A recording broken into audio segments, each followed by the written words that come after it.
City. Lobby menu. Map. Rank. Event themes. Quests. Select a quest. Completed. Chapter 1 intro. View the quest information of the Chapter 1 intro quest. Chapter 1 intro. View the intro cutscene and then go to part 1 of Chapter 1 to see what you can do. View the cutscene. Audio player. Press F1 for help. Speech mode off.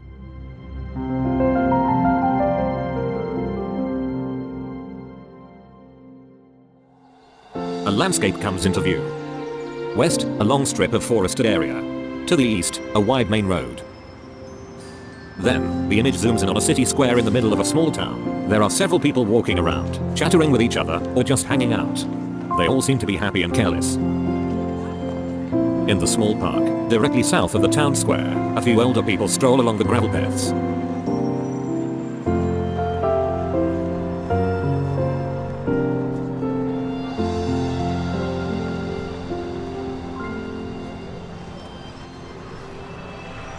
The next morning, two kids are walking along the sidewalk, both with school bags on their back. The street is calm, with barely any traffic passing by. The kids pass a church, and are nearing a house with a garden surrounded by low hedges. In the garden, a man called Jim stands, shouting at the kids. He has a can of beer in his hand, and is clearly drunk. Scared, the two young kids start running off, towards a large school building in the distance. The view switches to the kitchen of Family Smith, where Smith and his wife are finishing up breakfast. While the woman is busy with the dishes, Mr. Smith picks up his coffee cup and takes a sip. They both stop and listen. A furious expression crosses Smith's face and he slams his coffee cup on the table, stands up, and runs out the door onto the sidewalk. He comes up to the garden of James, where James stands drunkenly with a can of beer in his hand. Shut up, fucking idiot! Smith stops, turns, and punches James straight in the face. James attempts to hit Smith, but his blow misses. Then Smith grabs him by the collar, hits him again and then pushes him into the garden's hedge. He runs through the gap in the hedge and kicks James in the ribs, who's laying on the ground. Finally James manages to kick him against the leg, but then Smith stomps down on James's right knee, with brute force. The next day, Mr. Smith walks down the sidewalk, with his two kids walking in front of him. When they come near James' house, Smith stands still. He looks over at James's garden, and sniffs the air, while worry creeps up his face. Then he gestures to his kids to continue on, and turns around, heading for the path leading through the garden. He walks down the stone path towards the front door. When he comes closer, he notices that the door is open a crack. Slowly pushing open the door, he enters the silent house. But after a few steps into the entrance hall, he stops dead in his tracks, listening. Carefully, he investigates, but stops again when he sees a large puddle of something on the ground. When he inspects the puddle more closely, he notices it is half-dried blood, which drips from the ceiling at irregular intervals. Alarmed, Smith moves around the puddle and continues down the corridor. He briefly glances into the abandoned kitchen to his right. Then at the end of the hallway he turns left, walking up a set of stairs. At the top of the first landing, Smith peeks around the corner. He doesn't see anything and continues to walk up the second flight of stairs. Reaching the landing, he turns right towards the open door of a bedroom. The back of an office chair becomes visible, with James sitting in it. Smith enters the room, reaches out, and turns the office chair around. James' dead body flops heavily onto the ground. His throat has been cut, spraying blood all over the computer he had been sitting behind. Smith stares down at the body, shock written all over his face.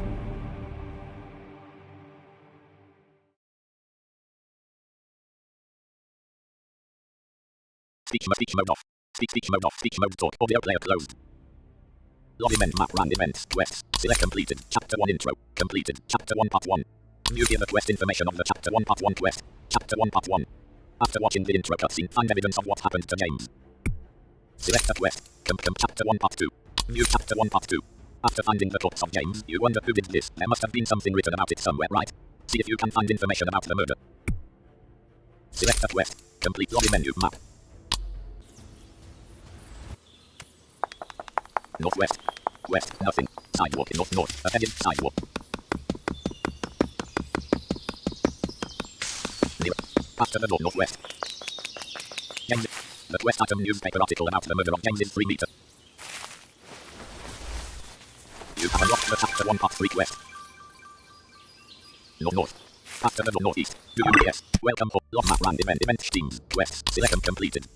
Chapter 1 part 2. View here the quest and see if you can find information about the murder. See completed. Chapter 1 part 3. View here Chapter 1 part 3. In the newspaper that you found stands the following.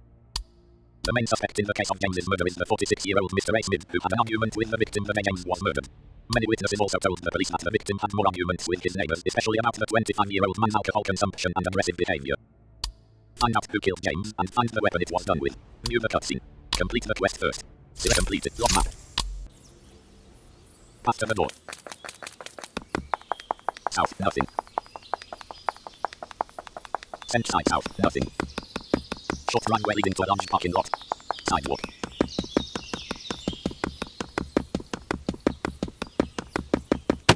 Near doorway. Doorway. Southeast. Near door. Inside Andrew's house. Wooden staircase with...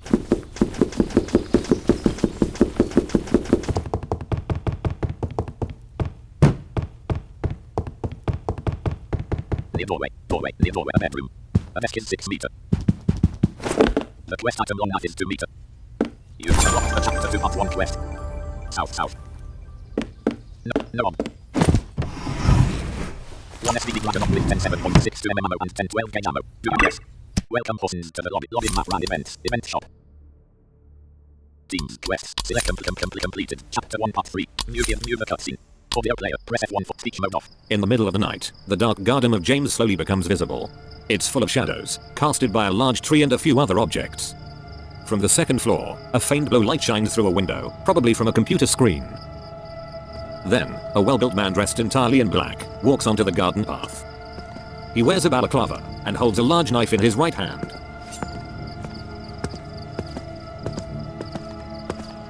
When he is at the door, he places his knife on the ground, followed by a small backpack. He opens the backpack and rummages inside.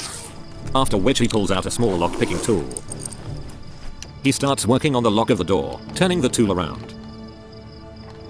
Then he pulls the tool out, opens the door, and picks his knife and backpack up again. The view switches to James, who sits behind his computer in the middle of the night, his broken legs stretched out. It is clear he is browsing online, looking to buy a firearm. Several handguns pass the screen as James clicks away with his mouse. Now, the man with the balaclava is sneaking through the hallway, knife held steadily in hand. He reaches the end of the short corridor and turns left towards a staircase. He carefully trudges up the stairs, listening to the keyboard clicks coming from the second floor, a faint smile curling around his lips as he rounds a corner and climbs the second staircase.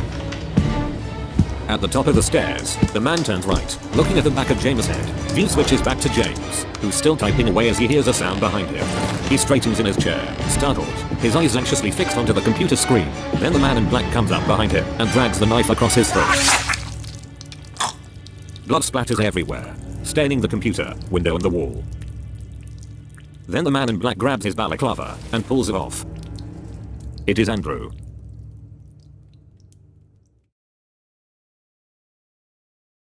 Speech mode talk. Audio. Lobby event quests. Chapter 2 part 1. You hear the quest information of the Chapter 2 part 1 quest. Chapter 2 part 1. To the south of the city, something happened in a large factory. People say there was a shooting. You wonder what happened, so you head over to the abandoned factory to look for some kind of evidence. View the cutscene. Complete the quest first. Sit lobby map.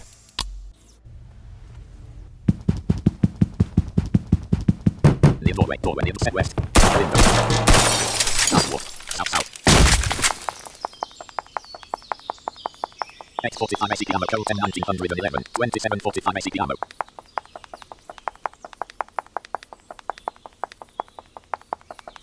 Intersection between Centuria and Different Street. Centuria Street. Southwest. Sidewalk south. Ahead is 4 meters. Nothing. Bike path. Sidewalk.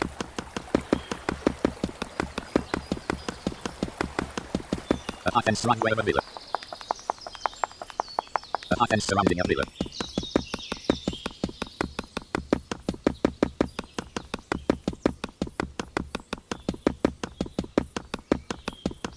A brick wall is 7 south. Nothing. Inside the southeast. East.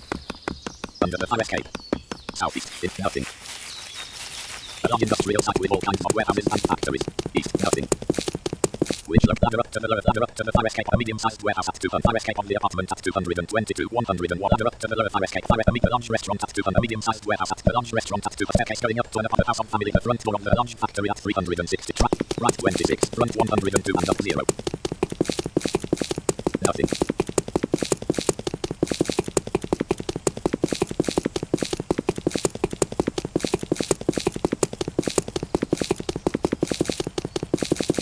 Southeast. South. A brick wall is 10 meters. A brick. Nothing. Near. Doorway. Found. Near the small entrance. Near doorway. Near. Doorway. If you enter the office, you see that it is a total destruction. Shattered glass and bullet holes in the walls. Looking around, you notice an ID card laying on the desk. The desk is 16 meters. 1 off and with 57.62 mm. Southwest. A window is 7. A window is. A brick wall is 7 meter. East. The quest item director's ID card is 4 meter. You have unlocked the chapter 2 part 2 quest. Do quest. Welcome host. Lobby map random meetings. Quests. Select completed. Complete chapter 2 part 2 completed. Chapter 2 part 1. New the cutscene. Audio player speech mode off. The director of the factory sits down behind his desk. He is studying some papers, flipping through the large stack on his desk. Outside, a truck pulls up to the factory and slowly drives into the loading dock.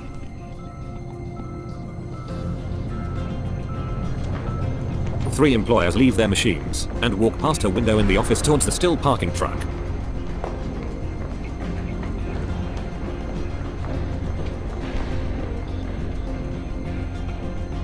The truck's engine stops and one of the three men walks up to the side of the truck. As the employer opens the door, shots come out of the truck, hitting the man in the chest. Two men with machine pistols jump out. One of them fires at the second employer, shooting out one of the office windows before killing the man. The third employee draws a pistol and fires twice, but he misses and gets shot as well. In the office, the director grabs the papers and a small revolver from his desk and runs to the factory's exit. While running across the industrial area, a bullet narrowly misses his head and he falls onto his knees. The director turns right and fires his revolver, the first shot hitting the side mirror of the truck. The second hits the truck driver in the stomach. Then the director gets up again and runs off with the stack of papers still under one arm. At the factory, one of the heavily armed men with the machine pistol comes running up to the broken window. He quickly crawls through, landing on the other side of the windowsill. When he looks at the director's desk, he sees that it is empty and all the papers are gone.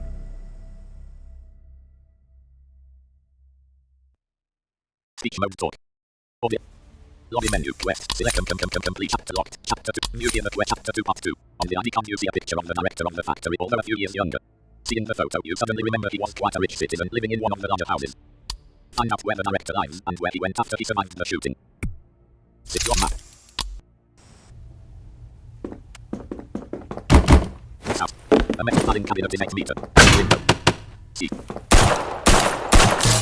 A long industrial site with all kinds of south, east, north. Which location do you want to track? There are currently 62. A large factory at a large warehouse at 4. A medium-sized, a really large warehouse. A villa at 215. 189. 0. Andrew's house at 2. A large park north of the hop. A large factory at 300. And entrance of a large manor at 500. Entrance of the stone quarry at the front door of a large manor at 4. Track.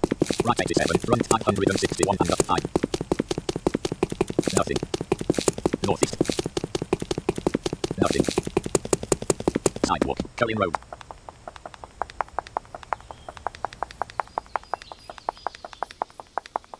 Streetly north.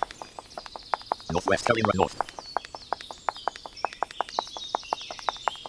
Not needed. 845 ACP ammo. Colt M 1911. 2445 ACP ammo. 150. The intersection between Centuria and Cullen. Cullen Bridge.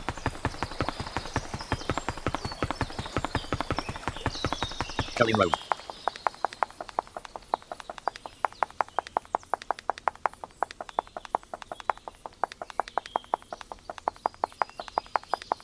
Intersection between Cullen Road and Different Street.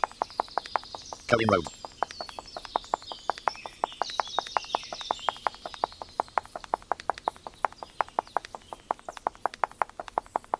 Northeast, the parking lot of the large hospital. Nothing.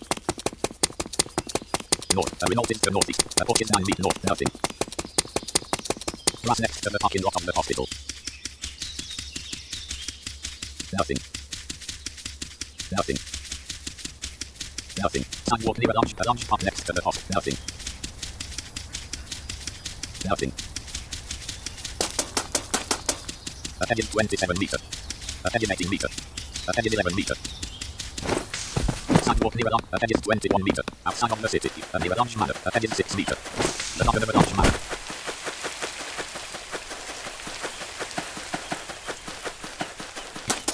Northeast.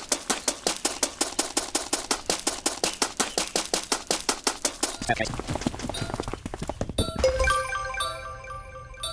Don't track in the front. Don't you have unlocked the chapter 2 part you have completed. You see a picture hanging on the wall. It's a photo of the director. Small entrance. Do yes. Welcome persons. Login map random event teams quests. Select complete chat locked. Chapter 2 part 3. New the cutscene. Chapter 2 part 3. Look for evidence of what happened to the director in the manor. New the cutscene. Select a quest. Login event map. A building wall is for a large entrance. A brick wall is north. Half a building wall is 15 meters. A building wall is 15. You see small bits of blood and brains on the staircase. A building forward. A building wall northwest. A building south. A brick. A building wall is 3 south. Half down. A brick wall is southwest. West forward. A building wall south. A building forward. Southeast end in the stairs. The quest item plots of ground head man is 1 meter. You have unlocked the chapter 2 part 4 quest. Do yes. Well. Log quest. Select chapter 2 complete. New the cutscene. Audio player. Press speech mode off. Late in the evening, the outline of a large manor becomes visible. It lays peacefully in a less populated area of the city. In the living room, the director of the factory sits on the sofa, a newspaper in hand. He's reading an article about the recent shooting in the abandoned factory, his eyes narrowing as they take in the lines. On a small table nearby, a steaming cup of coffee sits, waiting to be drank. The view switches to 2 men who are sitting in a car. The car is parked at an abandoned industrial area, roughly to the opposite of the large manor. The one behind the wheel is entirely bald, while the other has short blonde hair. Then, the blonde man opens his window. He lifts an enormous sniper rifle with a long barrel from his lap, and then places it on the bottom of the small car window. The bald man briefly looks through a set of binoculars, after which he turns the keys in the ignition and starts the car, slowly driving off.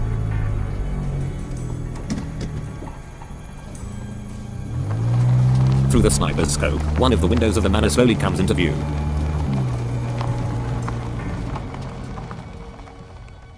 Then, the view switches back to the director, who picks up his cup of coffee. When he reaches for his newspaper, one of the windows shatter and the bullet hits the wall behind him. He immediately drops to the ground, coffee draining into the carpet. Quickly getting up, he runs to a spot between 2 windows. Then he runs to a bar, grabs his revolver from it, and drops behind it, another bullet barely missing him. He crouches, sneaking towards the living room doorway. He gestures to a large man who's standing in the entrance hall, holding a pistol. It's a butler. Then, the view returns to the 2 armed men. They jump out of the car and start running towards the manor, firearms held steadily in hand. They cross the road without any hesitation, nearing the manor's driveway. At the same moment, a 3rd and 4th man sneak around the manor, approaching the back door. One has light, spiky hair, and carries a machine pistol in his hand. The other man is well built, has short brown hair and is holding an enormous shotgun pressed against his shoulder. They open the back door and enter inside. After a few meters, they come up to a small set of steps leading up to a kitchen. They walk up the steps, disappearing out of view. Back to the director who still stands around the corner of the doorway to the large entrance hall, his revolver aimed around the door frame. Then a shadow rounds the corner on the opposite side of the hall, followed by the man with spiky hair. The director dives through the doorway and shoots the man straight in the chest. After he falls against a glass cabinet, the director turns and runs through the entrance hall towards the doorway of a large bedroom. As soon as he jumps into the room, the man with the shotgun stares behind him and fires, hitting the wall next to him. He stands still, listening, aiming his revolver through the doorway but not seeing anyone. Several large caliber bullets punch the wall next to his head, forcing him to dive away again. Then, he makes a run for it, heading for the stairs to the upper floors. Behind a bend in the stairs, he stops, opening the cylinder of his revolver. He sees that he has 4 bullets left. He quietly closes the cylinder again, hearing footsteps below. Then, he carefully looks around the bend down the stairs, seeing the bald man aiming the machine pistol at him. A shot rings out and the man gets hit in the head, falling flat on his face. Not sure whether it was the butler who fired, or one of the other shooters, he turns and runs up the rest of the bending staircase. Having reached the top, the director turns and aims his revolver, standing right around the corner while listening to the shots coming from below.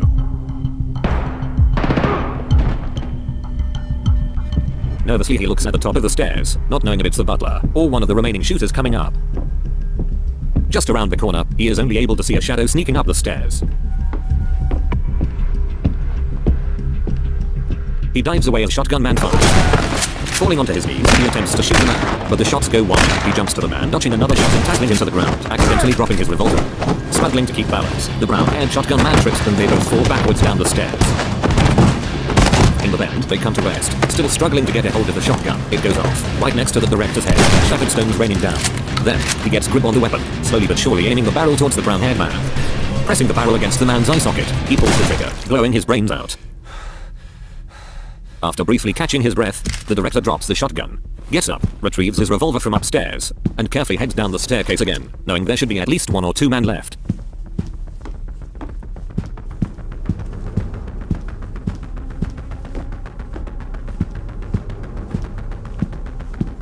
Arriving at the entrance hall, he sees several bodies, of which one is the bald man with the bloody hole in his head. He continues sneaking even more quietly through the large and abandoned hallway.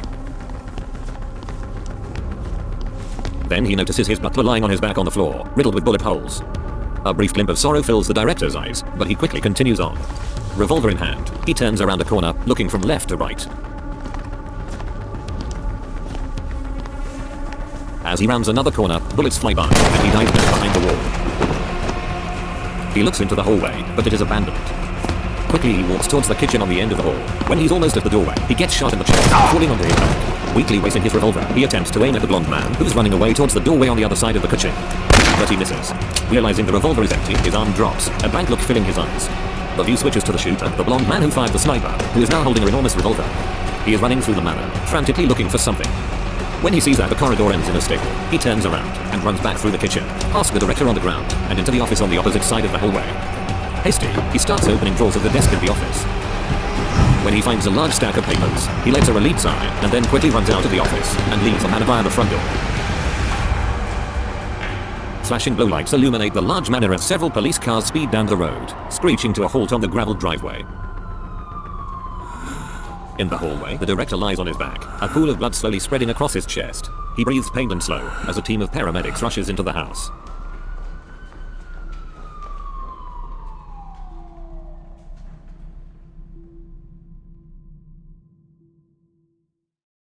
Speech mode talk.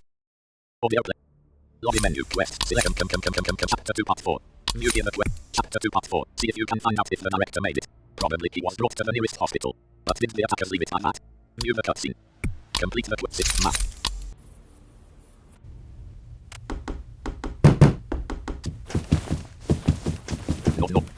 Northeast east staircase going to the second floor of upper forward. Southwest and southeast staircase going to the second floor of the manor. Bottom of the southwest. Nothing. 8:45 ACPM Code 10 1911 24:45 ACPM Small Entrance Hall. Near the doorway, in front of the staircase leading to the front door of gravel right southwest south. The Northern Avalanche Manor. Ahead is 5 meter. Near Avalanche Manor. Outside of the city, a sidewalk near Avalanche. Ahead is 5 meter. Nothing.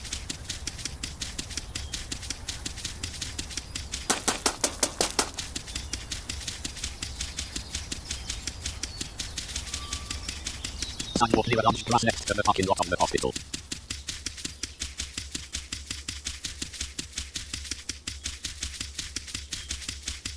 The parking lot of the lunch. South. Entrance. A cow. Lunch test. Southeast. Near the top of south. An intersecting corridor to the east. Along right north southwest west. Short hallway leading to a stair near the stairwell. Stairwell leading to the third floor. Top of the north landing bottom of the northeast. Stairwell leading to the third floor. Top of the stair northeast north near the doorway near the main corridor third floor. Nothing. Nothing. The building wall is 27 meter. Sir. Near. You see something lying in the bed. Near the wall, the hospital bed is 9 meter. Near the patient, no one, no one. 1 2 knobs and 1 HKMD4 with 30. The quest item plots of director is 1 meter. You can unlock the chapter 3 part 1 quest. South. Do you guess? Welcome host log quests. Select chat locked. Chat completed. Chat museum the quest information of view the cutscene. Audio player. Press F1 for head speech mode off. At the abandoned parking lot in front of a gigantic hospital complex, the big blonde man who shot the director walks from his car towards the main entrance. He reaches the glass sliding doors, walks through, and turns right in the large entrance hall. With a steady pace, he strides to the elevator located in the southwest corner, smiling politely to the older woman sitting behind the reception desk to his left. Once he reaches the elevator, he presses a button, after which the doors open quickly. He heads inside, pressing the button for the third floor. Once the elevator is moving, he opens his belt bag, retrieving a small knife of it, which he carefully slides in his jacket's sleeve. Closing the bag again, he puts a smile on his face, calmly waiting till the elevator reaches its destination.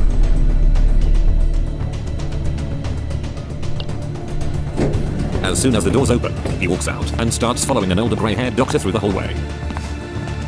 The doctor rounds a corner, the blonde man still following unnoticed. As he enters a restroom, the blonde man comes up behind him, grabbing him with one arm around his neck, pulling the man closer. The older doctor attempts to punch him in the face, but the blow is too weak. The blonde man violently starts pulling the doctor's jacket off. Then he takes the knife from his own jacket sleeve and stabs the doctor in the neck. The grey-haired man gasps for air, his eyes going wide, after he falls against the toilet stalls. The blonde man pulls the doctor's jacket on, and then stalks to a storage room on the other side of the hallway, where he takes a syringe from a shelf and puts it in one of his pockets. The view switches to a hospital room, where the director is asleep in a bed. A single window looks out over a large park, 3 stories below. The director's chest is covered in bandages, and several tubes are running from beneath the covers to machinery, faintly beeping next to his bed. The door opens, and he wakes up as the doctor enters the room.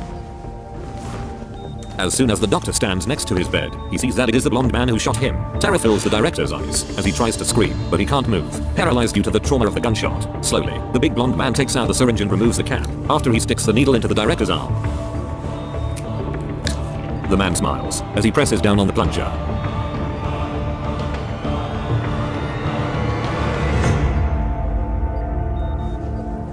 As the blonde man pulls the needle out, the director's breathing becomes slower, and eventually stops entirely.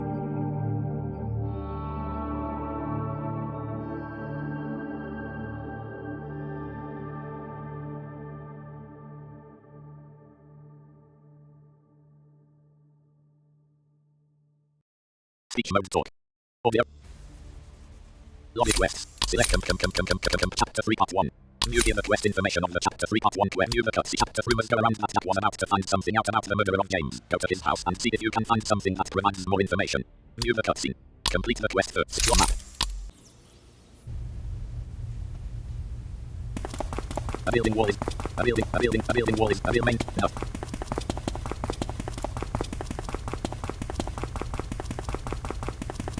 A building wall is 20. A building wall is 20 meter. A building wall is 14 near doorway near top of the southwest. Stairway leading to the first floor. Of the southwest south. Landing top of the southeast east. Stairway leading to the first floor. Near the stairwell. Northeast east. Short hallway leading northeast east. North a long white corridor with a few side corridors. Top of the large stairs. Northwest. Large stairs to the other floors. Large entrance.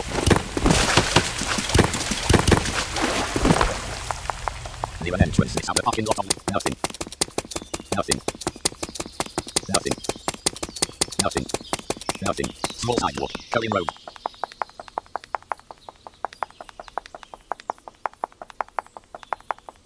Sidewalk west. Nothing. A strip of grass that runs out. Nothing. Sidewalk different to west.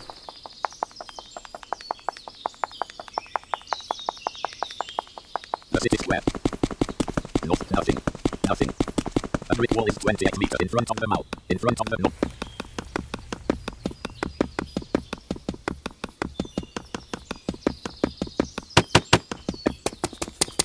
Northwest. A brick wall. A window. You can see a paper on the desk. South. A bed is 5 southwest. A building wall is 4 north. A building wall is with a building. Northwest. A desk is 11 meters. 147 link 37.6 to mm. The quest item handwritten map of Andrew's house is 1 meter. You have unlocked the chapter 3 part 2 quest. Near doorway. Near door after the door of Jack's house. Do you press welcome persons to the lobby map rank quest select locked chapter 3 complete. Mute the cutscene. Audio player. Press F1 for help. Speech mode off. In a small living room, Jack sits on his couch, gazing at his phone. He is a bald man in his 50s, with a beard of a few days.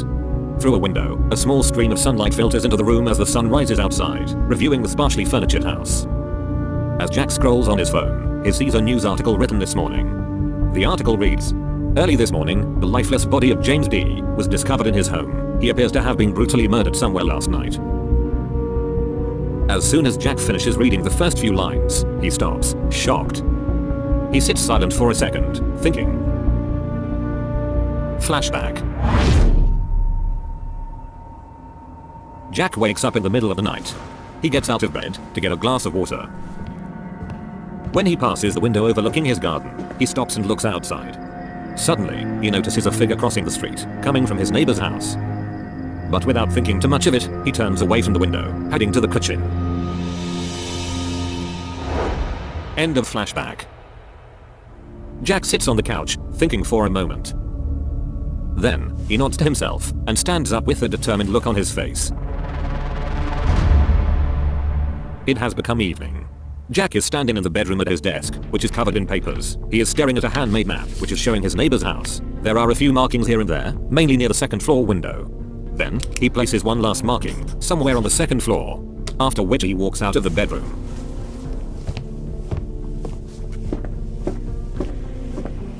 Heading for the front door, Jack opens it and goes outside. The street is calm as he walks down the short path leading away from his house, then he turns right onto the sidewalk.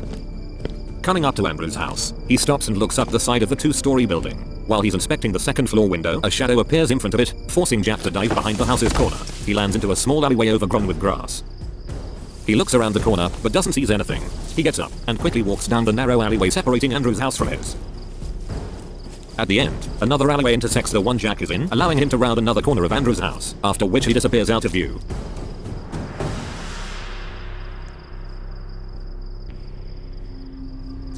On the other side of the house, he emerges from the alleyway, carefully crossing an open area of the sidewalk. Then, he walks up to a window on ground level, and looks into a dark and abandoned living room. Shifting his gaze, he stares through another window on the second floor, but he's not able to see much more than the contours of a bedroom. After a while, he continues on, quickly heading around the house back towards his own place.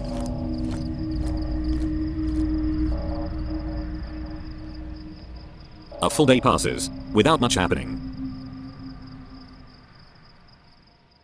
It's midnight again, when Jack opens the door and goes outside, entirely dressed in climbing gear, as he heads for Andrew's house once again. Coming up to the house, Jack pauses briefly, and looks up the side of the building. Then, he throws the climbing hook up to a point where it perfectly lands and is secured. Placing his hands against the wall, he begins to climb up, using the hook to gain grip. His muscles are tensed, as he slowly ascends up the side of the house.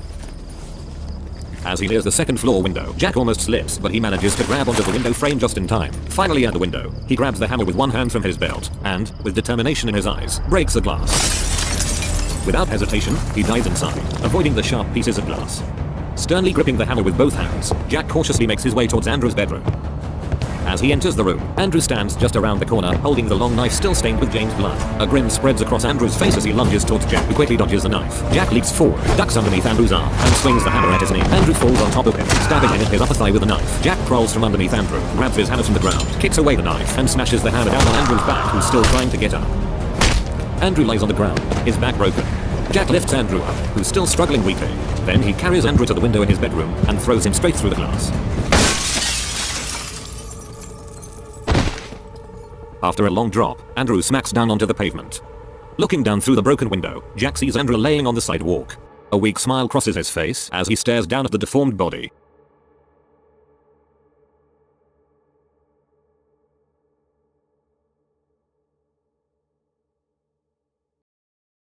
Speech mode talk. Lobby menu map. Quest complete chapter 3 part 2. New gear chapter 3 part 2. Watch the unlocked cutscene and collect more evidence. City map. In near signs north. Nothing. Nothing. Oh, nothing. A brick wall. Opening the sidewalk. Northeast. Near. Think the sidewalk. A brick wall. Nothing. Near doorway. Inside Andrew's house. Wooden staircase. West, a window is 2 meter. East. North, a bed is 22 meter. Near door. You have come to the window in the northeast corner in the room is broken. Jack has thrown Andrew through that window. A bed northeast. North, a bed is 12 meter. No. 1 Beretta 92A1 with 17 mm ammo and 10-12 gauge ammo. A brick wall is 3 meter. Nothing. Broken window. Do yes. Welcome. Lobby men quests. Select completed. Completed. Chapter 3 part 1 completed. Chapter 3 part 3. New gear quest. Chapter 3 part 3. The body of Andrew is nowhere to be found, and you wonder where it went. People whisper that they saw Jack heading to the woods, carrying something heavy. Head to the woods and find out what happened. Select lobby. Lobby men map. Code 10 1911 Colston. Exit with empty northwest. Code 10 1911 on Colston sidewalk. Century of Street southwest south. 76 760 on 1000.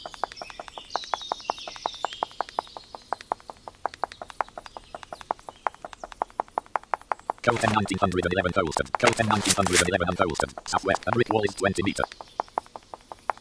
Sidewalk south. A lamppost is 16 meter. Nothing. Eastern Street. Southwest. Sidewalk west. A lamppost is 20. Nothing.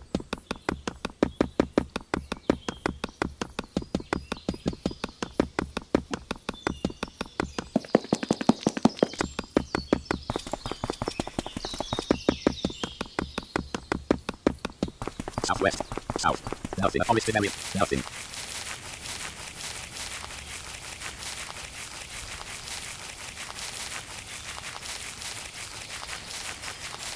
Grassy slope along a canal. Southwest. Nothing.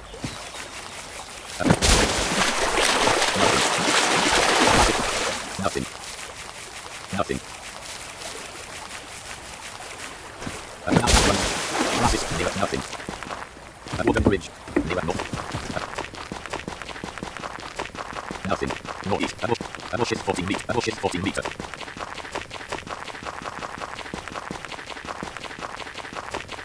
Intersection between Eastern and the walkway. A walkway that leads through the woods. A bush is 13 meter. A bush is a hop. No object.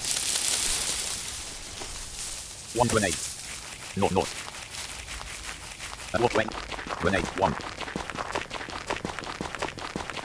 Nothing. South. Nothing.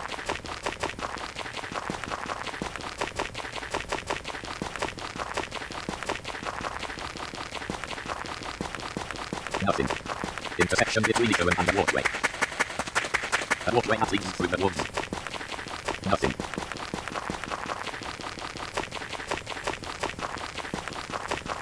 Nothing. Southeast. A bush is 6 meter. A forested area. No. 25 point. South, south. A walkway. Near.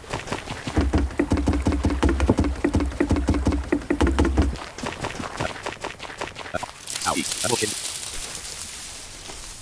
1 FM 500. With over FM. Near. Grassy slope along. Nothing. Nothing. Nothing. No. A stone wall is 21 meters. A stone wall is 20. A stone wall is 21 meters. A stone wall is 20. A stone wall is 20. A stone wall is 21. A stone wall is 20. Grassy slope. Yes. Welcome. Login map. Quest system complete. Chapter 3 part. Museum chapter 3 part. The body of Andrew is nowhere to be found, and you wonder where it went. People whisper that they saw Jack heading to the woods, carrying something heavy. Head to the woods and find out what happened. 6. Login map. A stone wall is 20. A canal runs through the city. A stone wall is 21 meters. South. A stone wall. A fence wall is 1 meter. Southwest, north. A metal wall is 30 meters. Nothing. Northwest. Rain off. A walkway that leads north. Near a wooden rain on this table. A wooden bridge. Near a wooden bridge. North. A walkway that a forested area west of the city. East. Rain off forward. North. Rain on this. Rain off.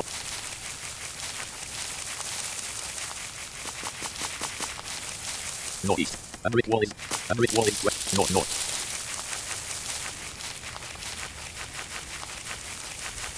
Northwest. West. A walkway that leads north.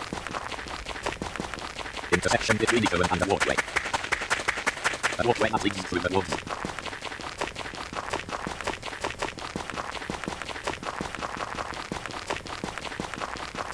Northeast. A large tree is 2 meters. Rain on. A large. North. A bush is 6 meters. A bit. Nothing. A walkway that leads northwest. Bend in the walkway. Some interference near north. A bush is 1 meter. Nothing. Another killer's Pikachu. Chat's muted. Nothing. A brass wall is 29 meter. A brass wall is 17 meter. Near a narrow dirt tunnel sloping down a lake near a lake. A lake near a lake. A lake near a narrow dirt tunnel.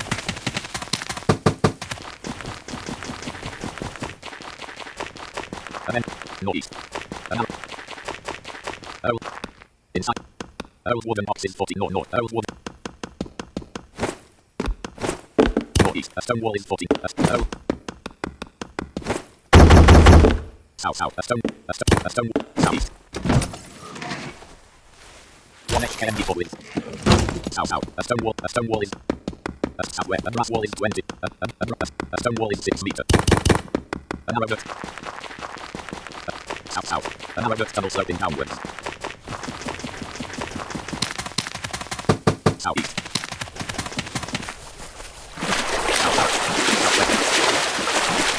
South. Near a lake. A forested area west southeast. South. 1 bandage. 76. Set southeast. Nothing. Bending the walkway near a lake south. 10 9 a walkway at. Rain on the.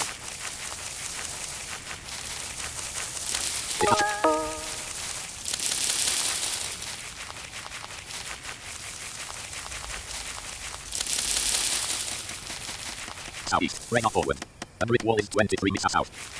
Southwest. No objects. A tree is 8. South. A bush in. Rain on. Southwest. A bush in 8 feet. A bush in 3. A bush in 3 feet. A bush in 1 meter. A bush in 1 meter north. A large tree is 1. No. Northwest. 1 meter 92. South. Nothing. Only click up and speak in everything. Nothing. Intersection. Nothing. South. East of south. Nothing.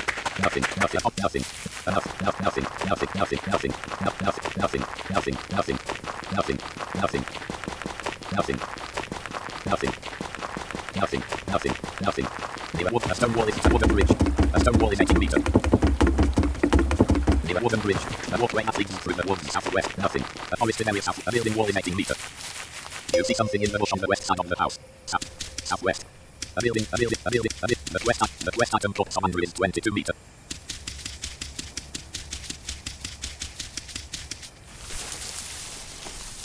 You have lost the chapter 3 part west. West. Welcome horses. Look west. Chapter 3 part complete. You enter the woods and find out. Completed. Complete. Locked. Chapter 3 part 4. New the cutscene. Hint. Look for clues and see. Now you found chapter 3 part. Now you found Andrew's deformed body. You wonder about all the bullet holes you saw in the trees on your way through the forest. You also remember hearing several gunshots the night before. Look for clues and see if you can find the firearm that has fired the shots. Hint. Think of a good place to snipe from. New the cutscene. Complete the quest first. Select completed. Chapter map. South. A building wall is. Steam zone 1. Southeast. Rain on forward. Rain on disabled. A building. Nothing. No. A building. Another is 3 meters. Wind. A top.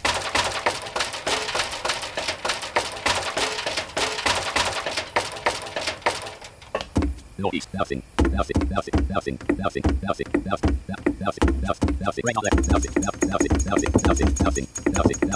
Rain on right. Nothing. Rain on forward. Nothing. A large tree is 28 meters. Northeast. Nothing. Rain on disabled. Only players. Gap mode. A 20 meter deep gap is 5 meters. North. A 20 meter deep. Speed everything. Nothing. The west item Jeremy's sniper rifle is 13 meters. You have unlocked the chapter 4 part 1 quest. Do you guess? Welcome horse. Lock quest.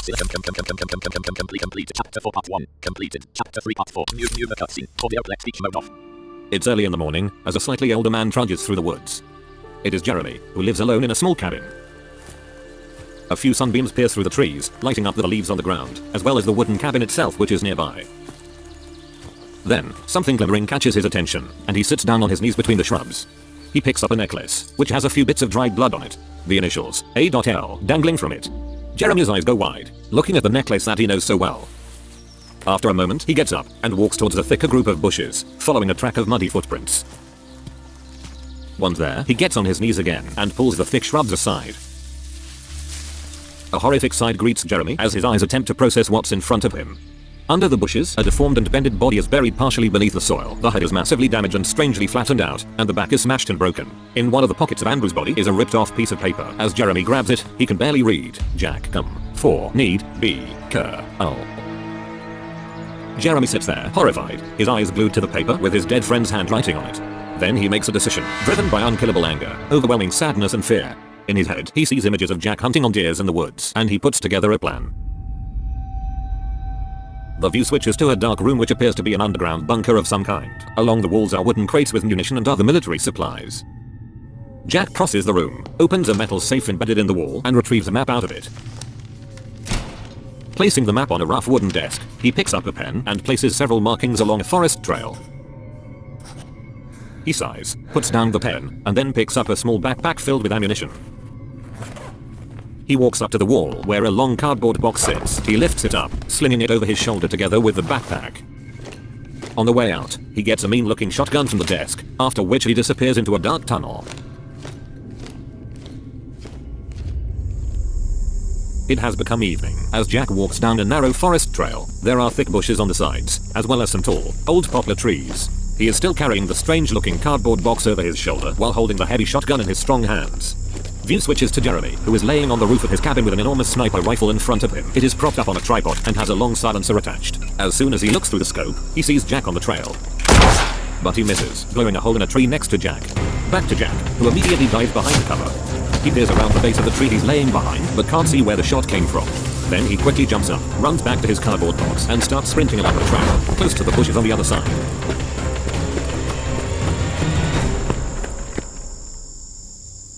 Jack gets to an open area with several picnic tables. There are a few trees scattered around, and the place is surrounded by low, neat trimmed hedges. He stops and sets the box down on one of the benches. It appears to be a cardboard dummy, complete with a fake head and a stretched out arm holding a plastic rifle. After checking the dummy, he sneaks away, back into the trees.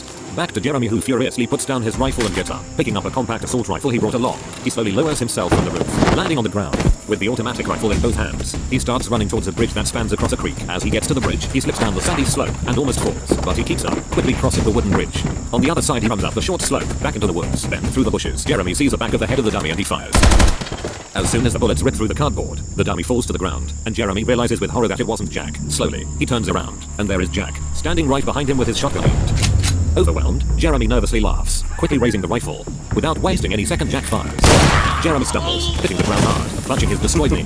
Laughing, Jack slowly walks towards Jeremy, the shotgun aimed at his face. As soon as Jack hears the movement in the vegetation, he drops to the ground, while a bullet misses his head by a few seconds. He immediately jumps up again, and sprints off into the forest, another bullet hitting a tree nearby. Then he drops behind another tree, aims, and fires the shotgun into the open space behind him. The soil and grass rain down on Jack as a bullet slams into the ground right in front of his face. Once again he runs off, dashing through low bushes and thick vegetation. Suddenly, the ground slopes down, and Jack stumbles, falling into the water of the creek. The view returns to Jeremy laying on the ground. He grins through his pain, knowing he is not alone. In the distance, one single flash of light is visible, as the unknown shooter fires for the last time.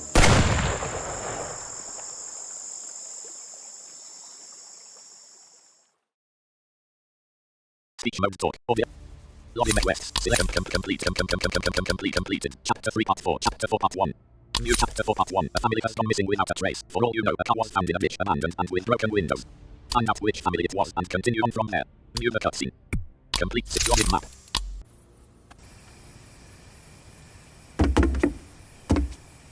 FM 500. Northeast. FM 509 tactical northeast. Grassy slope along a canal near east. Northern bridge. Nothing in Colston. Near Wooden Bridge. A walkway at northeast. A forest in north. Nothing. Nothing.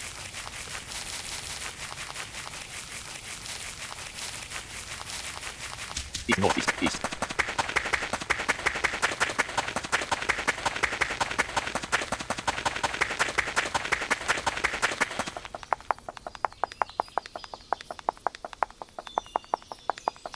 Your access offline.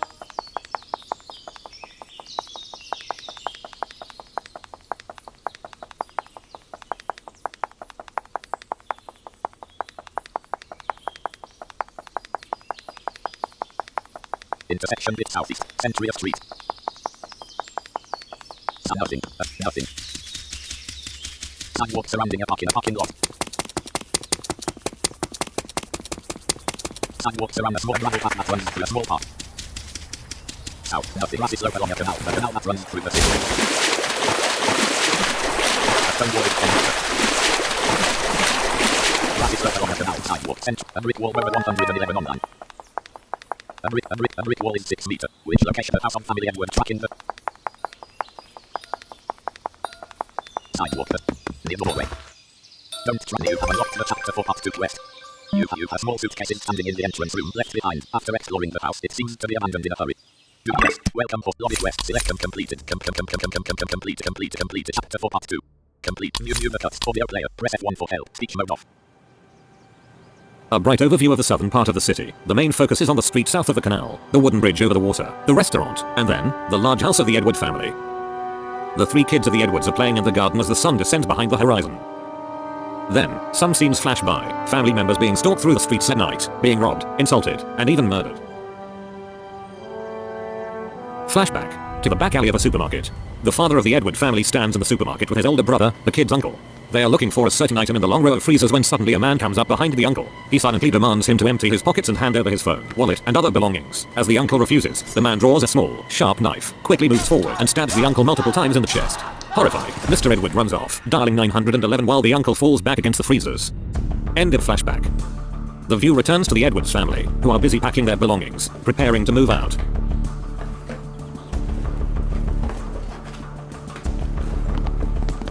Later that evening, the mother, father, and 2 kids leave the house, getting into the car.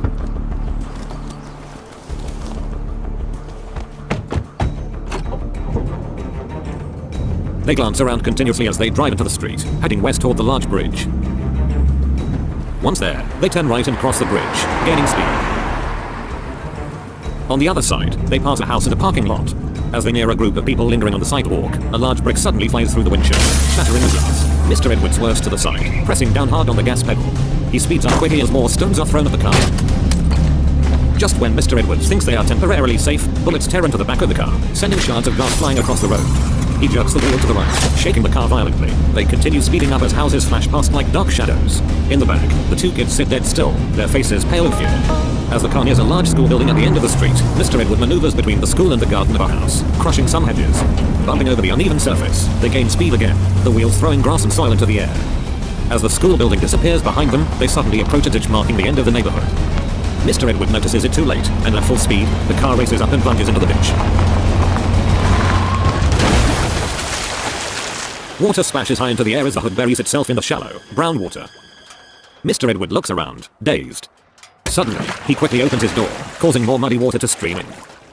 He climbs out of the car, which is nose down in the ditch. As his wife climbs out as well, he helps the 2 kids out. Mr. Edward turns around and sees a large group of people coming down the street they just came from, carrying a variety of weapons. As soon as he realizes what's happening, he grabs his kids and wife, and they cross the waist-deep ditch. On the other side, they start running across the quarry area. The group of people is getting closer with every second, as the family tries to escape. Later, they're walking across the abandoned quarry area. The uneven ground is full of sharp rocks, holes, and loose stones. The kids look horribly tired as their parents drag them along. They stop as they come to a divot in the ground, sloping down towards a deep hole with steep walk paths leading down. Mr. Edward looks over his shoulder and sees the group crossing the ditch where their car had crashed. Having no other choice, he gestures for his wife and kids to follow him, and they begin descending down the slope toward the stone quarry. The stars in the sky slowly fade as the family progresses deeper into the enormous hole. Small stones and rocks tumble down, kicked up by their feet. Finally, the ground flattens, and they are underground, the moon no longer visible. They round a corner, walking into a dark tunnel. The ground is littered with loose rocks, and they carefully step over them. They round another corner, continuing on. Then, as they come up to an intersection, they stop.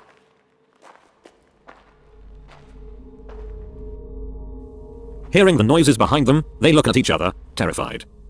Mr. Edward gestures for them to keep going while he stays behind. As his wife and kids turn and walk into the right tunnel, he grabs a sharp stone from the ground and hides just around a corner.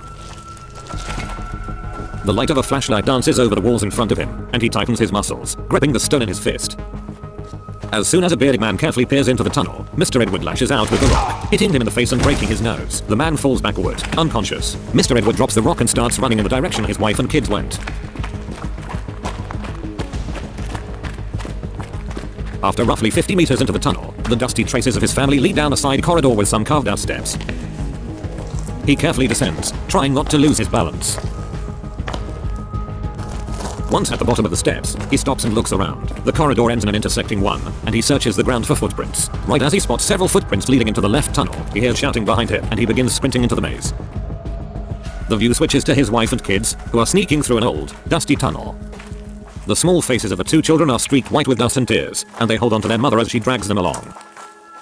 A narrow passage comes up on their left, and they take it hastily. The tunnel floor is full of gravel and small rocks, faintly sloping upward. After several meters, it opens up into a large, man-made cabin. The place is full of old machinery and boxes stacked along the walls.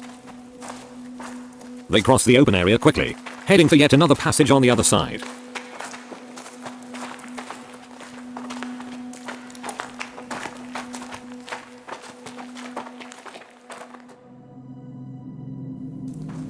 After a long period of wandering through tunnels and abandoned passages, they finally come up to an old storage room that seems defensible. It's hidden deep underground and stocked with old wooden crates, likely containing explosives used in the quarry. They sit together, not knowing what to do. Mr. Edward is still wandering through the enormous maze but has managed to shake off the pursuers. His clothes are torn and dirty, still dripping with ditch water. Exhausted, he eventually finds the small room where his wife and kids are hiding.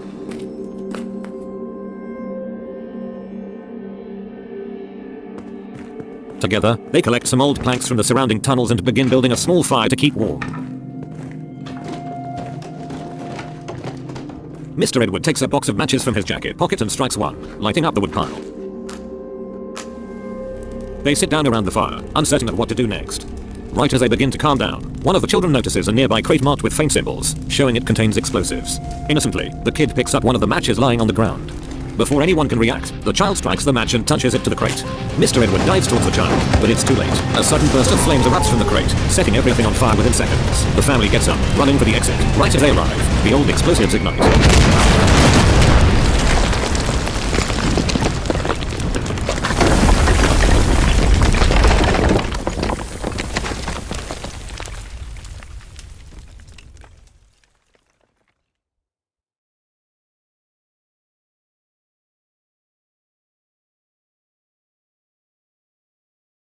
Speech mode talk.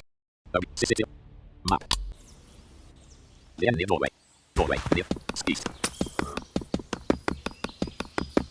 An open space between buildings. Near the weapon shop. Southeast south. Another doorway near Linz. A cash red. One penny M4. A store shelf is 14 meter. Near the doorway. In the Selection offline. One knife, one flail and one in the store southwest. Passage. Window concrete stairs to the second floor. Stairwell. No. Doorway near door. No. 3 RCD package. RCD package. No object. 3 grenade. Northeast. South. The window is 19 meter. Window. The roof on southeast. Code near the weapon. North. Code 10 1911 unbolstered. Colin. 845 ACP ammo. RCD 1. The intersection between Centuria and Colin. Colin Bridge. Highway Fortnite. Colin Road.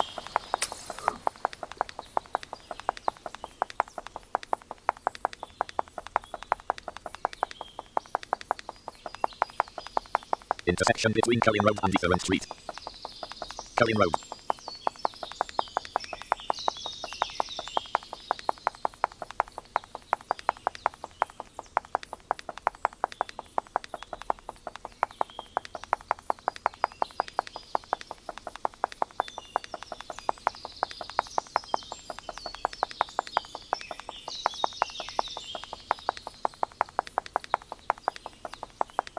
The intersection between Cullen Road and Century Street. Cullen Northwest. Sidewalk. A field of grass along Cullen Road. Nothing.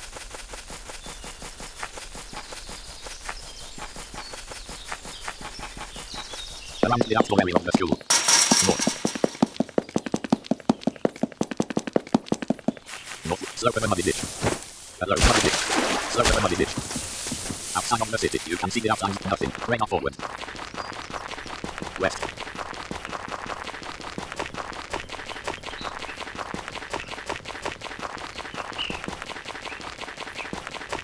X45 SCP Ammo Code 10 1911 Northwest. Along Quarry area.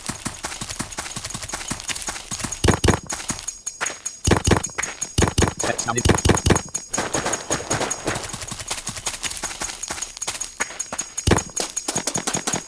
Radar disabled. Radar forward west. North north. Northwest. North north northeast. North north. Northwest.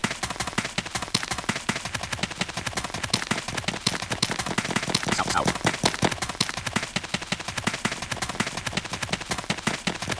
Radar dis. A stone wall is 1. South. A stone wall is 19 meter. South south. Tunnel sloping. Tunnel inside the rock is 7 meter. RCE controller 1 grenade 3. RCE 1. Code.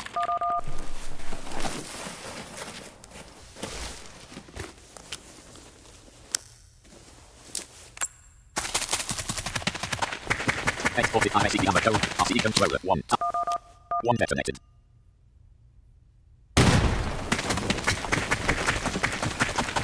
A stone wall is 37 meter. Southeast. East. D-junction. Inside the. Radar left. South south.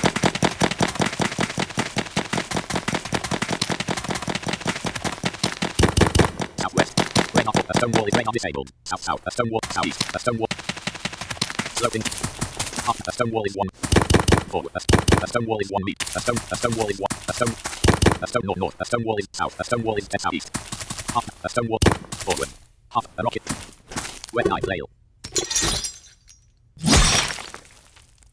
A rocket 1 meter.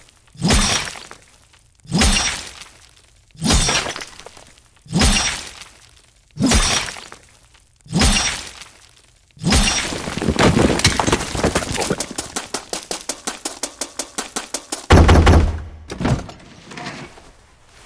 15 9mm ammo, 1 Beretta 92, 1 with 17 9mm ammo and 15 set north north. A stone wall is 20 radar.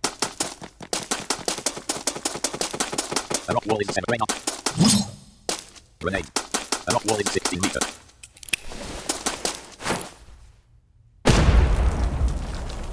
A rock wall is 24 meter. A rock wall is 9 meter. A entrance. A rock wall is 1 meter. Half. A stone wall is 1 forward. Northwest. A stone wall is 4 meter. North north. A rock wall is 1. Northeast. A stone wall along south. A stone wall is 30 southeast. A stone wall. A stone radar 4. A stone wall is 40 meter. Radar. A stone wall is 29 meter. Inside the stone wall junction. North north. A stone wall is 26 meter.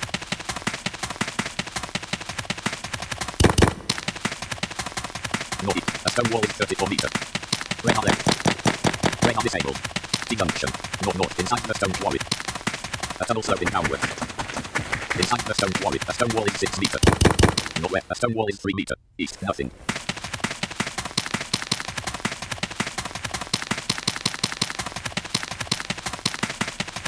Doesn't use ammo. Not needed. A stone north north. A stone wall is 11 meter. South. A stone wall is 20 meter. A stone wall is 1 meter. Southeast. A stone wall west. A stone wall is south south. Half now. A stone wall is 1 4 half. A stone wall forward. Narrow tunnel. Southwest. A stone wall is east. A stone wall is 4 half. A stone wall forward. A stone wall is 2 meter. A small carved out space south.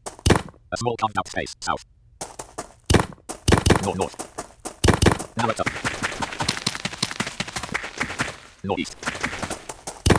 A stone wall is 1 meter. A small carved out space east. A stone wall north north. A stone wall south. A stone wall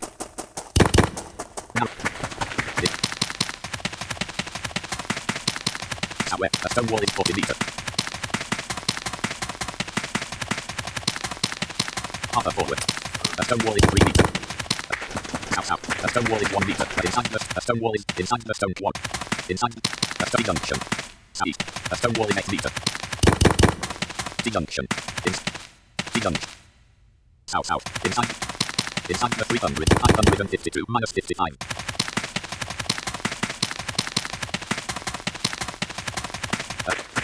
Southeast. Salamander. An older section of the stone quarry. 354. 550 minus 75. The lock is 1 meter. RC controller. Grenade 2. The lock is on slow. The lock is 14 meters. The stone wall is 43 meters. 34.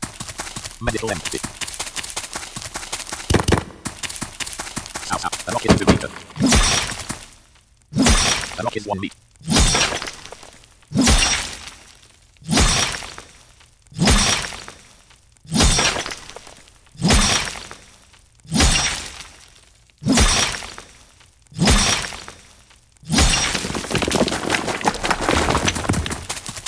The stone wall is southwest, nothing.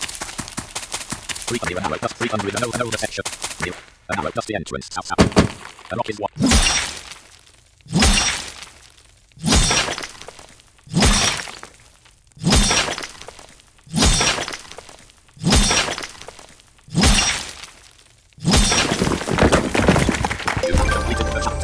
West. An old dusty storage room which has partially collapsed. You got one golden. The old storage room is almost entirely collapsed. The crumbled rocks are blackened and pieces of burned, splintered wood sticks up from beneath the rubble. This is where the family came to a horrible but fast end. A stone wall is southeast. A stone wall is west. A stone. RC grenade 1. Grenade in the stone quarry. Respawn. Yes. Coming road. Northwest. Do you really want? Yes. Welcome. Lobby map run event west. Completed. Chapter 4 part 2. Chapter 5 part 1. Complete. Music. Watch the cutscene related to chapter 4 and follow the Edward family to find out what happened. System. Locked. Chapter 5 part 1. Music. Chapter 5 part 1. What happened to Jack after he fled and to Jeremy? Head back to the woods and look for any signs of what happened after Jack fell into the water. View the cutscene. Complete the quest. Sit lobby map.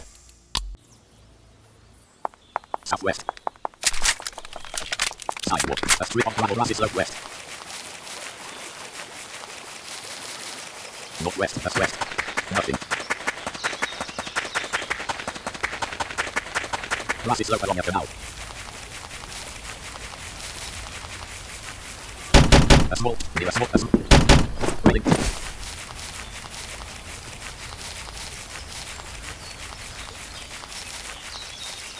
A bridge is 19 meters. No sidewalk west, nothing. Century of street, nothing. Bike path southwest, grassy slope along a canal west, nothing. Master X lower offline.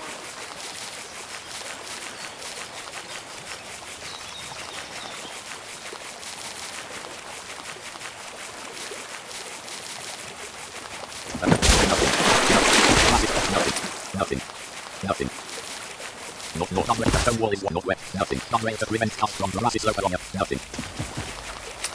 The canal the west atom Jeremy's endless hobby is 14 meters. Grassy. The canal the west atom Jeremy's endless hobby is 2 meters. The chapter 5 part 2. No. Grassy slope along. The forest in West. Welcome. Lobby map rank. West. Complete. Chapter 5 complete. New the cutscene. Audio player. Press F1 for help. Speech mode off. On the brightly lit area of a gas station, a person sits on his knees next to a car, with a toolbox sitting next to him. It's already late in the evening, as the man is working on the vehicle, repairing some specific parts. Then, he closes the box, stands up, and goes inside the small gas station building.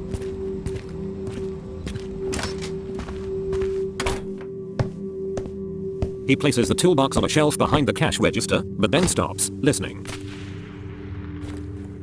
After a brief pause, he turns around, retrieves a hunting rifle from under the cash register, and walks out again. Shortly after, he crosses the area behind the gas station and slowly sneaks into the forest. As he hears the distant shots, he begins sprinting towards the source of the sound, rifle pressed against his shoulder. Using the barrel, he pushes aside some branches, dashing through the dense vegetation. He stops, now being close to the source of the commotion. He peers through the trees, seeing Jack, who shoots Jeremy in the knee. As Jack walks up to Jeremy, the blonde man rushes through the thick vegetation, in the meantime aiming the heavy hunting rifle. Jack hears him and drops to the ground, dodging the bullet. He immediately gets up again and runs into the trees. Taking aim, the blonde man fires again, but only hits a tree. Then he begins running as well, trying to keep up with Jack. A large caliber bullet suddenly zips by, missing him by a few inches. He aims again, fires, but misses once again. Jack disappears between the bushes on the other side of the forest trail. Slowly, the blonde man heads it again, sneaking between trees and shrubs, heading towards the creek. He carefully descends down towards the water line, and then lays down in the muddy dirt. As soon as he hears the movement in the water, he looks that way, briefly seeing Jack. The man fires, but misses. Then, the rifle clicks empty, and he quickly pulls the magazine out. His expression changes, going from determined to nervous. He searches through his pockets, looking for another magazine, finding none. As he realizes he is out, he gets up and runs back into the woods to the place Jeremy was shot. Once he gets there, Jeremy is unconscious, bleeding badly from his destroyed knee. The blonde man stops, bends down, and picks Jeremy up, lifting him up in his arms. Then, with some effort, he sprints away, back towards the gas station, while leaving a bloody trail behind. Suddenly, Jack appears behind him, and he fires. Jeremy's head explodes in a rain of blood, brain matter and bone fragments, while the headless body flops to the ground. The blonde man runs away as quickly as possible. As soon as he emerges from the trees, a bullet narrowly misses him and hits one of the windows of the gas station. He keeps running, rounding the small building and disappearing out of view. Back in the woods, where Jack stands looking at Jeremy's body, of which the head is mostly blown away. He lifts the body up, causing more bloody brains to drip onto the ground. Then, he walks towards the creek, with the corpse in his arms. Once he is near the waterline, he stops, and seemingly with no effort, pushes the body into the water. The view slowly fades to black, as Jack watches Jeremy's corpse sink underneath the surface of the water.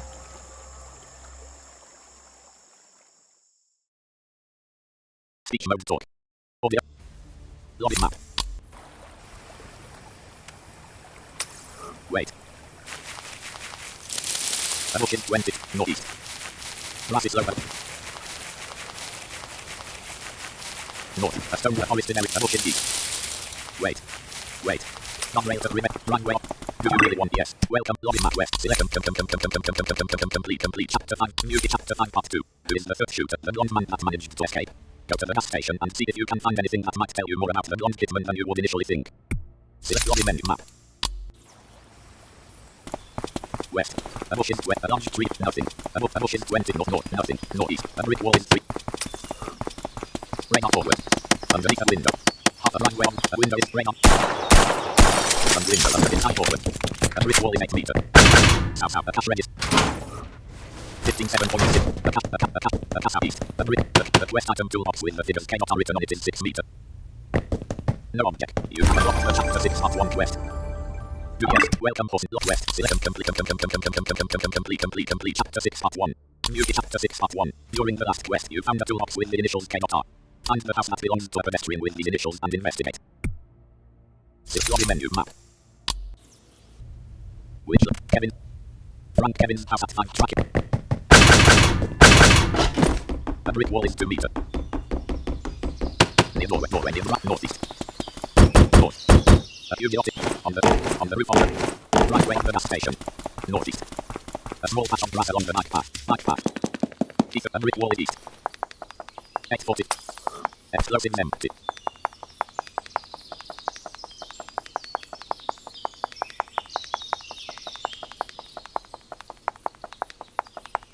Intersection between Century and Etheran Street. Etheran Street.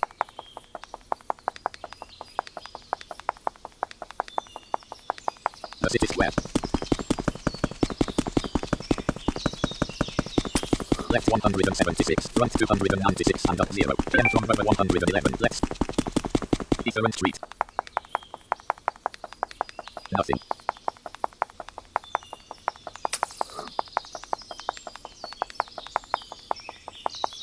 Intersection between Cullen Road and Etheran Street. Etheran Street. North.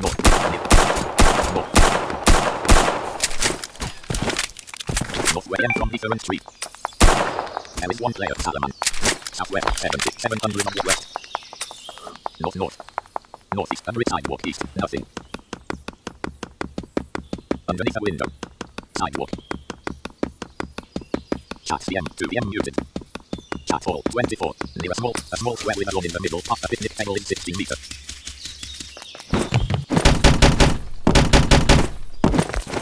A fence wall in 38 meters, near a small sidewalk, dead end street with north, right 26, front 123 and up 0. 847. Northeast. 845. Sidewalk, north, nothing. Around the parking lot, in right 9, front 25 northeast. Northeast. You have unlocked the chapter 6 up to west. Near doorway found. Near the UPS, welcome person, log west, select complete, chapter 6 part 2, new chapter 6 part 2, now that you found the house, you wonder what happened to the blonde man, Kevin, after he escaped out of the woods. Get inside the house and see if you can find some kind of secret hiding place where information could be gathered. View the cutscene, complete the your map. Near doorway, near door the kitchen, near doorway. North, a small glass. One empty heaven with 44 points. Near doorway. Near the kitchen. Northeast. Near hallway. Hallway.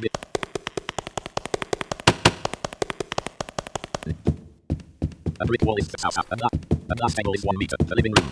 A small glass cabinet is 7 meters. 550 BMG round. 1 2 hops at C4.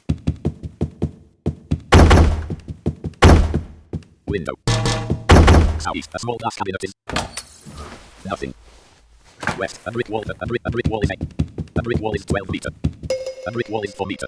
A brick wall. This cabinet seems to be standing slightly away from the wall. Nothing. A small glass cabinet. Rain on disabled.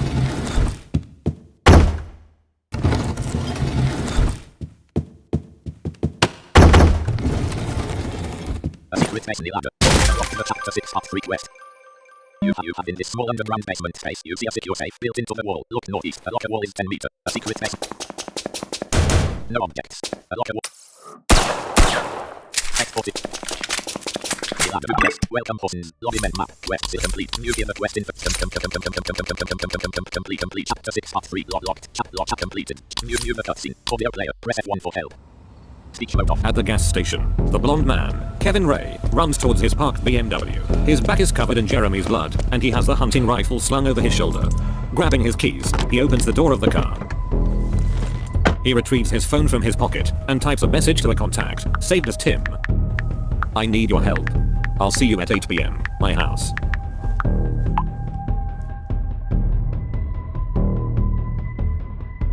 After a while, he gets a thumbs up back, after which he turns the key in the ignition and drives off.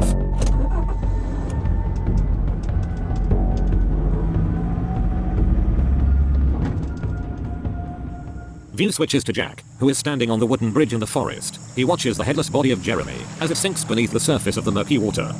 Then, he gets his phone out of one of the pockets of his jacket, and he scrolls through the latest news items. He reads an article about a shooting in the large manor. With the article, a description of the suspect is given, along with a blurry picture. Jack realizes that the man on the picture is the exact same man as the one he saw in the woods, and the one that attempted to kill him, not even an hour ago. After reading the article for a second time, he puts his phone away, walking back into the woods.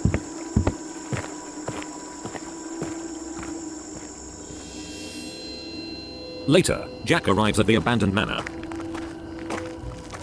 Standing in the large garden, he takes in his surroundings. He notices a big crack in one of the living room windows, and he immediately knows it was created by a large 50 BMG caliber bullet.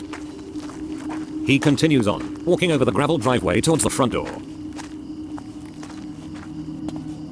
Once there, he tries the doorknob, finding the door locked. He turns around, heading around the house.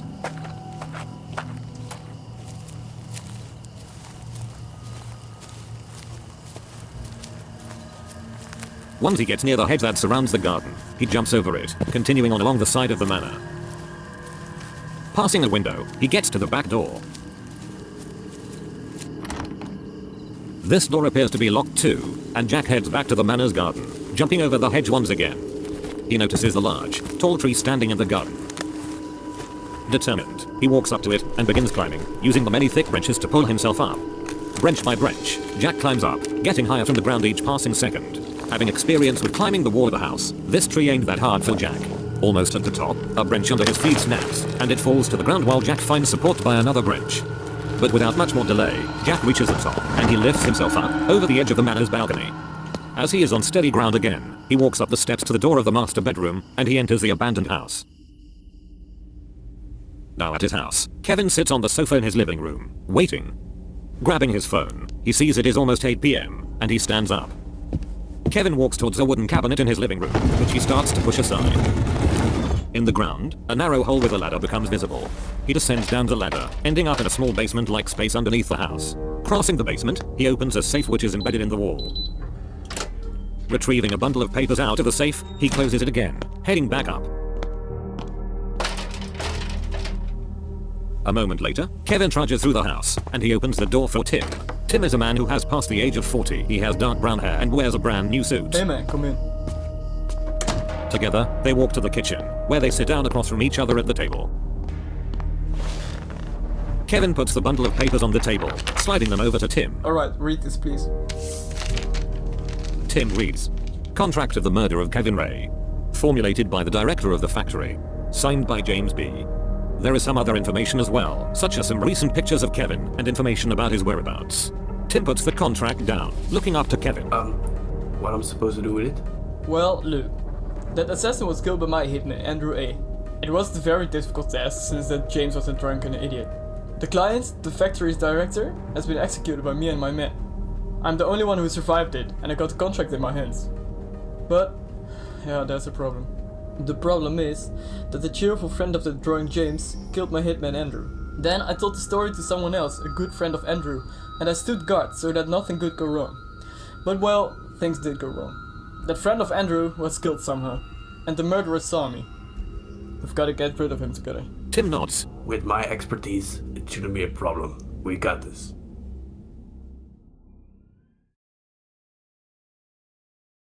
Speech mode talk. Audio. Login map. Quest. Complete. Chapter 6 part 3. New chapter 6 part 3. Watch the cutscene that belongs to the previous part. Once you're done, return here. Watch the cutscene that belongs. Jack went to the manor to investigate the shooting he read about online. Find evidence of Jack sneaking into the manor.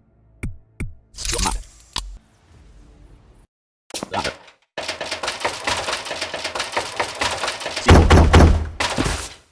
A secret ladder. South. Southeast. Sector 27.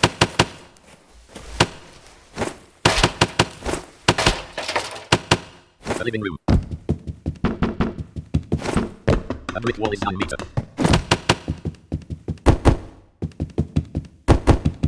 South.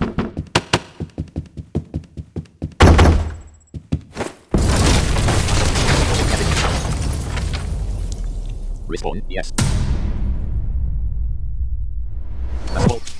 A small part. North, nothing. The city square.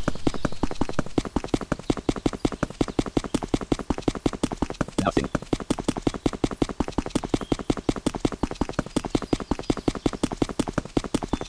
In front of the mall. Wrong sidewalk in front of the mall. East. A strip of grass northeast.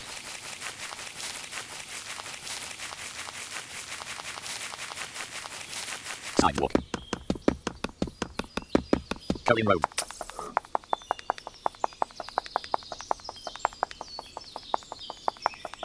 The parking lot of the Lunch Hospital.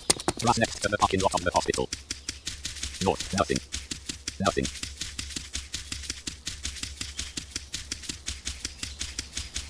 Sidewalk near a lunch park next to the hospital. Ahead is 36 meter.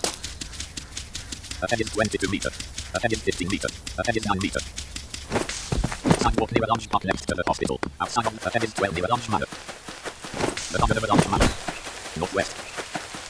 North. Gravel driveway leading towards the lunch manor. The number along north. Ahead is 21 meter. Ahead is 8 meter. The along east. Nothing. Nothing. Start your online. Nothing south. And brick wall is 2 meter east. Nothing. Nothing. Radar forward. Out near a large manor. Outside of the near a large manor. South. Radar disabled. Nothing. Nothing. Atlanta is 18. Atlanta. Nothing. The west item broken tree branch is 13 meter. A large tree. The west item broken tree branch is 9 meter. You have unlocked the chapter 6 half foot west. Do you really want yes? Welcome for log west system complete. Complete.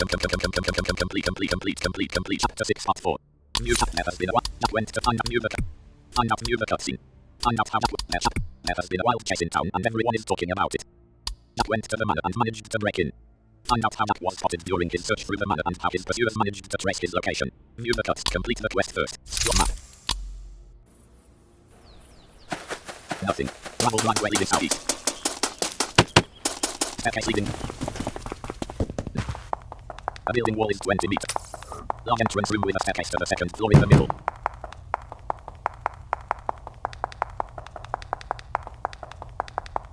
Near door inside. Near door inside the majestic guest bedroom of the near doorway. Large bottom. Staircase going bottom of the large door. Near large entrance room.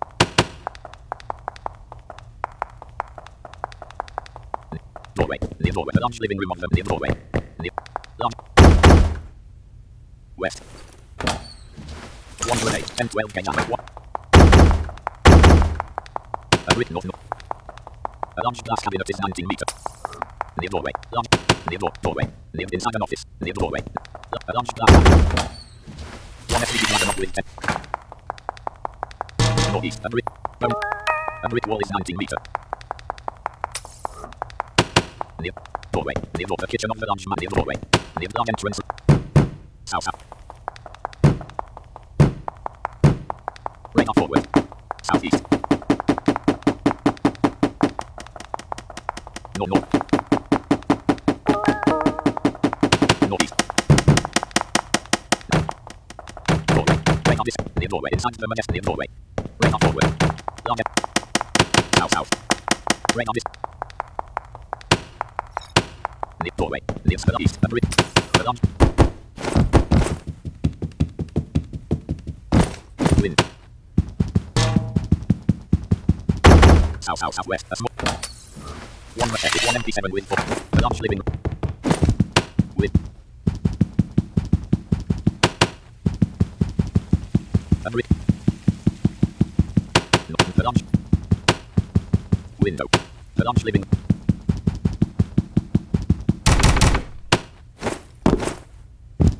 Near doorway. A display case is 38 meter and brick wall is 39 meter. Grenade 1. A display case is for 1 ton. Medical empty. A brick wall is 3 northeast. A brick wall is 23 meter. Near doorway. Near the kitchen. A brick wall is 19 meter. Near the doorway. At the top of a short staircase near doorway. A short staircase.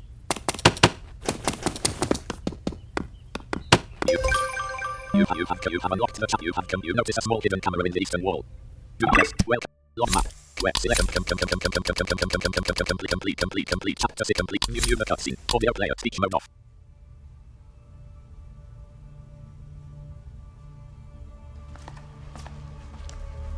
In the manor, Jack sneaks through the long hallway. He enters the office and sees a desk with open drawers and papers laying on the ground. Flashback to the blonde man, Kevin, who's stealing a bundle of papers after he shot the director in the chest.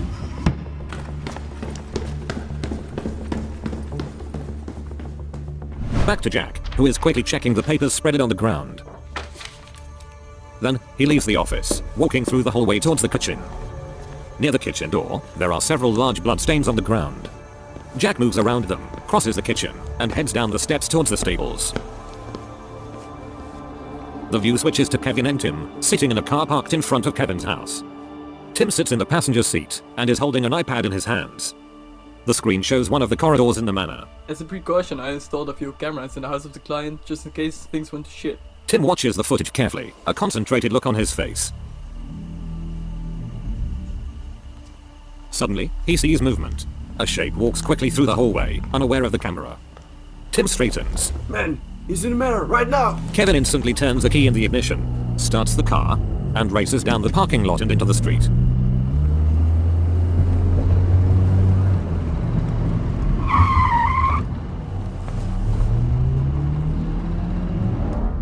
Back to Jack, who's walking through the dark stable of the manor. He seems to become slightly nervous as time ticks on. He sees a wooden ladder leading to a little attic above the stables. He climbs it, after which he reaches the wooden platform.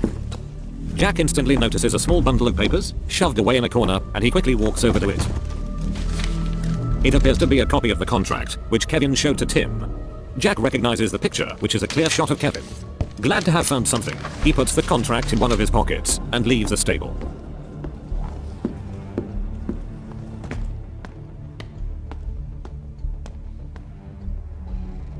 A moment later, Jack comes back into the manor's kitchen. For a second, he stands dead still, listening. As he suddenly hears the noise from outside, Jack immediately turns around and sprints towards the back door.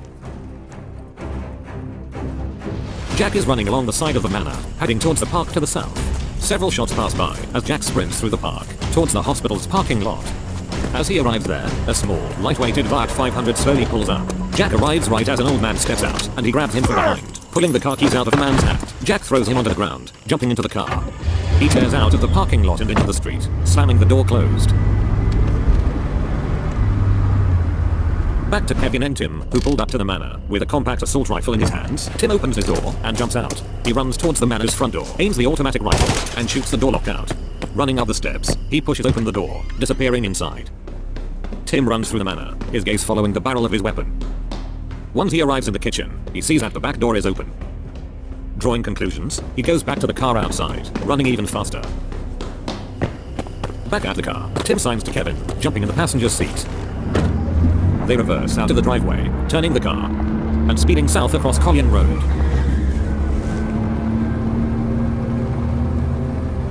Back to Jack, who's racing down the same road, only a few 100 meters ahead.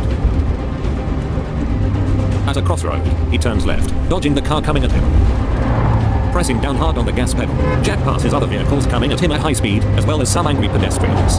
Holding the small car straight, Jack reaches to his side holster and draws a Sig Sauer pistol, which he quickly puts between his knees in order to take the turn left onto a long street with a dead end. Kevin and Tim race down the street Jack just came through. A few car accidents have occurred, and several pedestrians have stopped along the sidewalk. As they turn left into the dead-end street, the small car of Jack comes right at them at bone-chilling speed. Kevin jerks the wheel to the right. The left side mirror snaps off, and the cars scrape against each other. Slamming his fist on the wheel, Kevin turns around, speeding back after Jack. The right window of Jack's small car has broken, distracting him. He fails to swerve around an oncoming scooter, and the vehicles collide head-on. The scooter flies through the air, landing on the sidewalk. Jack pulls up again, swerving across the road and coming up to the large city square, where people jump out of the way for the spook-riding vehicle. As he races into the street on the opposite side of the square, bullets tear into the car's back window, creating big splintering holes in the windshield. The small car begins to spin, it slips across an intersection and eventually crashes into a large tree. The view returns to Kevin and Tim in the car while they race across the city square. Tim opens his sight window, lifting the assault rifle, and aims at the back of Jack's Fiat while Kevin turns their car sideways. As Jack's car disappears around a corner, their vehicle ends up at a parking lot. Kevin crosses it while heading for the street on the other side. A moment later, they come up at the crash site, where the Fiat 500 of Jack is crumpled up against a tree. As soon as Kevin stops, they both jump out, running to the destroyed vehicle.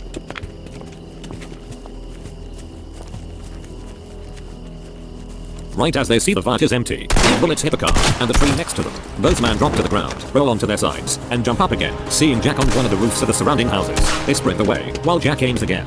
Kevin and Tim find cover in a small alley between a supermarket and a neighboring house. They quickly look at each other. Then they both nod, and Kevin kneels, forming a bowl with his hands. Tim steps on it, and with some effort, Kevin stands straight again, allowing Tim to clamber up onto the supermarket's roof. Tim lays on the roof on his belly, his rifle in his arms. He slowly straightens up, grabbing the rifle steady in his hands. Then, he fires at the faint silhouette of Jack on the roof of another house, who dives away. Jack runs to the edge of his roof, and fires twice in the direction of Tim. Tim dives away, taking cover behind a chimney. Using this as a distraction, Jack jumps across an alley, and gets onto the same roof Tim is on. He starts sprinting away, following the edge of the supermarket rooftop towards the front of the building. Tim jumps out of cover, and goes in pursuit, his eyes fixed on Jack's back. Jack turns, and bullets zip past him here. Tim aims while running, but can't get a clear shot. Jack comes up to the edge of the roof. He keeps sprinting full speed until he has to stop. He turns around and jumps backwards off the roof while Tim fires. Jack is clanging to a rain pipe on the side of the building. He holds on with both his hands, forcing him to drop the pistol. Tim sprints to the edge of the roof where Jack jumped down and stares over the edge. From below, Jack headbutts Tim in the stomach, who stumbles back, dropping his rifle. Diving on top of him, Jack punches Tim in the face, but Tim throws him off. Tim gets back on his feet, slamming his fist into Jack's chest, forcing him back. Jack shifts position, now pushing Tim closer to the edge. As Jack thrusts his elbow into Tim's chest, Tim grabs him by the shoulder as he topples over the edge, pulling him along. Jack lays dazed in front of the supermarket's closed sliding door, with Tim underneath him, used as a cushion to break his fall.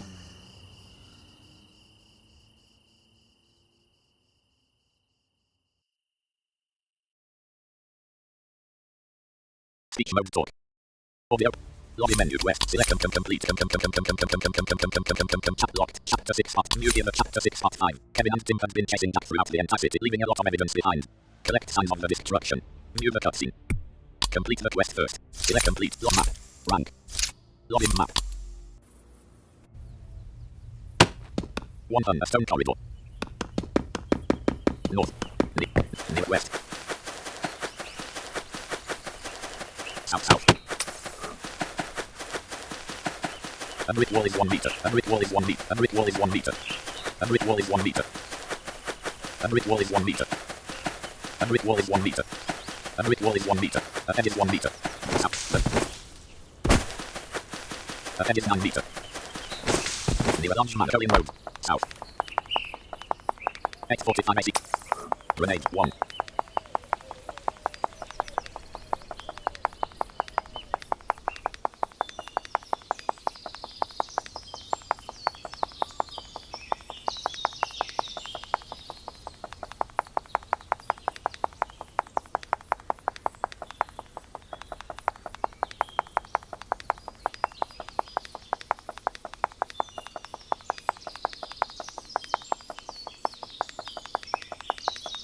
Southeast.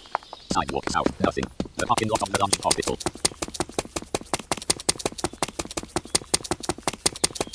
Colin Road.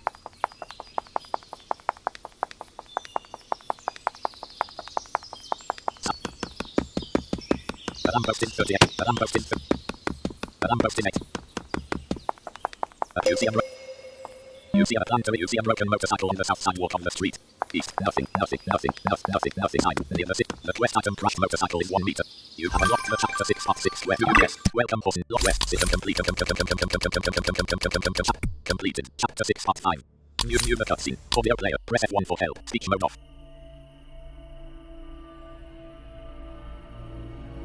The city at night. In the distance, a few small flashes of light are visible. John, a middle-aged man, lays in bed, fast asleep. Through his window, a small glim of moonlight filters in through the curtains, as the man's eyes move rapidly while he's dreaming. In his dream, John walks down a street filled with silent, staring people. They all seem to move very slowly, just like zombies. Suddenly, a man with an enormous machete stabs in front of him, stabbing people. Then, the pedestrians on the street draw firearms and open fire at each other while John dives away behind a parked car. John wakes up. He's straight up in bed, a horrified look on his face. He listens to the sounds coming from his roof, of which he thought were the gunshots in his dream. He quickly gets up, putting on a bathrobe and leaving the bedroom.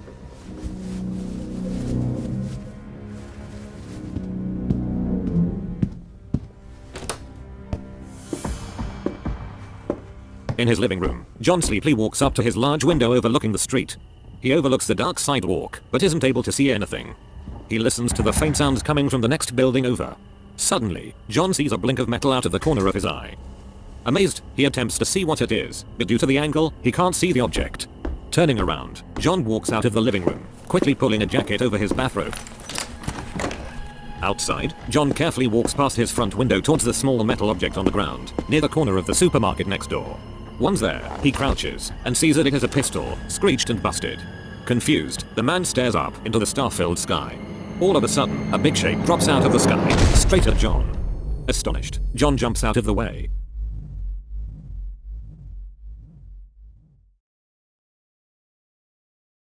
Speech mode talk.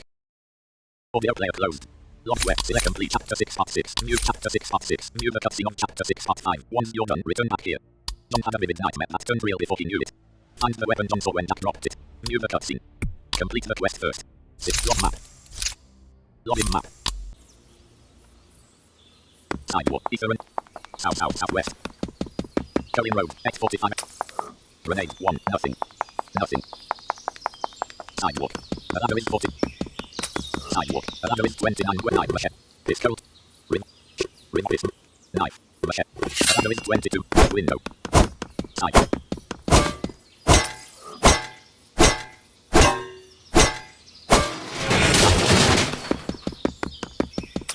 Doesn't use ammo. Pistol.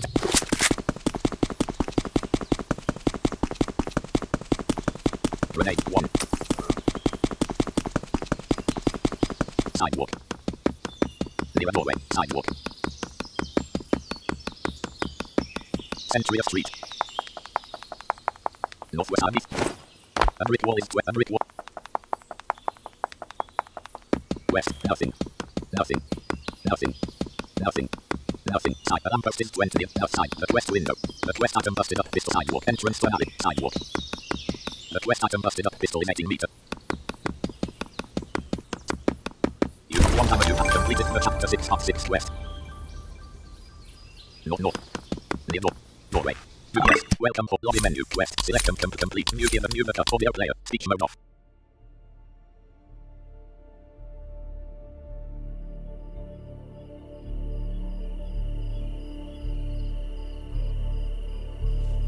In a dark alley, Kevin moves quietly between the low buildings.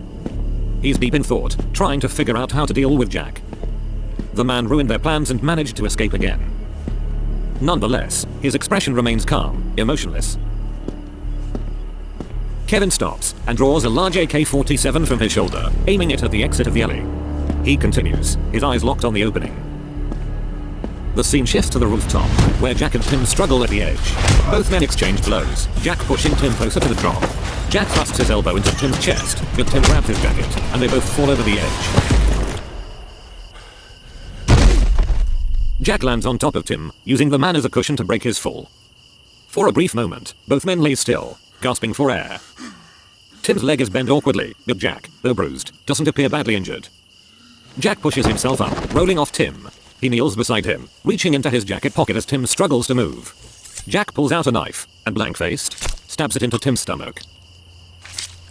Blood quickly seeps from the wound, soaking Tim's shirt as Jack withdraws the knife. Jack stands and briefly glances at Tim's body. Suddenly, he notices an older man sneaking up behind him. Without hesitation, Jack leaps at him, knocking him unconscious with a single blow. Kneeling beside the man, who appears to be John, Jack searches his jacket pockets. He finds a set of keys and examines them, picking the one belonging to a motorcycle. Hearing movement from the alley behind him, Jack gets up, grabs Tim's lifeless body and runs toward the alley entrance. He throws the body into Kevin's path just as he appears. Kevin fires into the corpse, the weight of it throwing him off balance while Jack runs off. Jack crosses the street and runs toward a parked motorcycle. He inserts the key into the ignition and climbs onto the bike. As Jack speeds off, Kevin takes aim with his AK-47, but Jack is already too far away. Bullets ricochet off the motorcycle as Jack weaves through the cycle path, disappearing between the buildings. He takes a sharp turn to stay on course, speeding along a canal. A little later, the cycle path leads onto a street where Jack turns right, driving onto a bridge. Kevin lies on the sidewalk, Tim's bullet-riddled corpse across him. For a brief moment, he is frozen in shock, realizing what happened to his friend. Then, he pushes the body away and shakily stands up. He scans the empty street, spotting the intersection about 100 feet away where Jack crashed with the stolen car.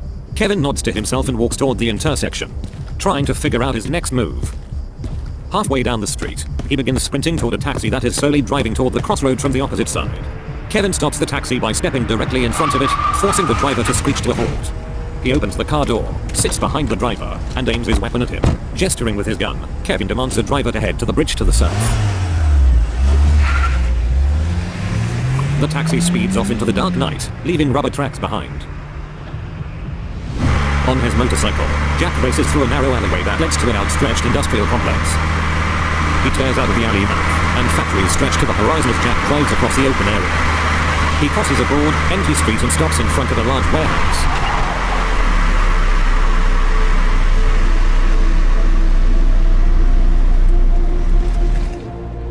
getting off the motorcycle. Jack checks what he has left. But all he has left is Tim's slippery, blood-stained knife. He grips it tightly and walks toward the open door of the warehouse, thinking about his next move. Inside, the abandoned warehouse is pitch black, only lit by a faint beam of moonlight coming through the open doors. As Jack walks deeper into the darkness, a yellow taxi pulls up about 50 meters away from the warehouse. The taxi stops, and Kevin carefully steps out. He closes the door, then opens the driver's side and points his rifle at the man, who's gagged with duct tape. Kevin gestures toward the warehouse, and the driver hesitantly steps out, his eyes filled with terror. Inside, Jack crouches behind a large stack of wooden crates. He thinks about Tim, who made the mistake that led to his death. In his mind, images replay of Tim bleeding out on the sidewalk. Jack wouldn't make the same mistake. His muscles tighten as he grabs Tim's knife steady in his hand, hearing the footsteps approaching the warehouse door. As a shadow blocks the light from outside, Jack leaps up and stabs the knife into the belly of the taxi driver. As he pulls the knife out, gunfire rips through the air. He dives behind cover as more bullets tear through the crates. Jack realizes he's trapped, and he sprints into a narrow path between the crates. Outside, Kevin calmly places a new cartridge in his weapon, putting the spent one away. The trick with the taxi driver had worked, but Kevin felt a slight regret that Jack turned out to be not as smart as he had thought. Slowly, he stalks towards the open doors, and silently enters the warehouse. He carefully steps over the driver's corpse, and then hides behind some crates riddled with bullet holes. Quietly, Kevin climbs on top of the stack of shaky storage crates to get a better overview of the place. Above his head he sees a metal catwalk leading away into deeper darkness. Suddenly a figure jumps down, and lands on the unstable tower of wooden crates.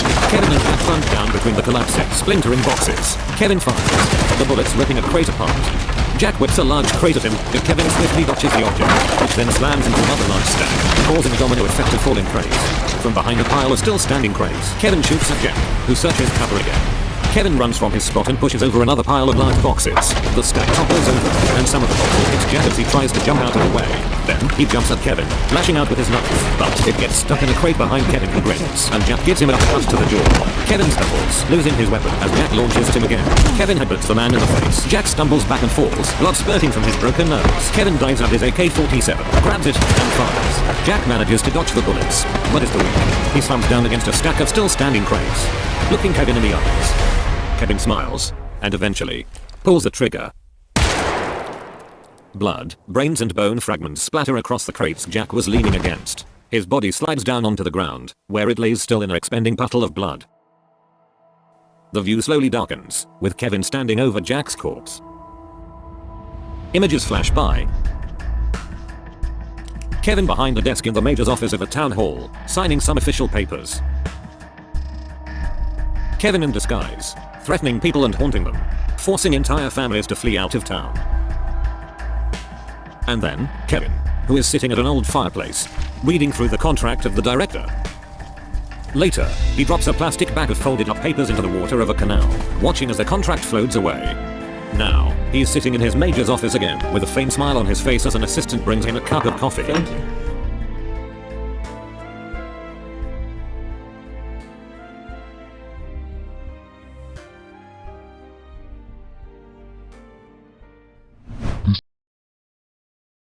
Speech mode talk. Audio player close. Lobby menu map. A cash register is 12 meter. Live in the... No. 1 MT7 reported. Forward. F45. Grenade 1.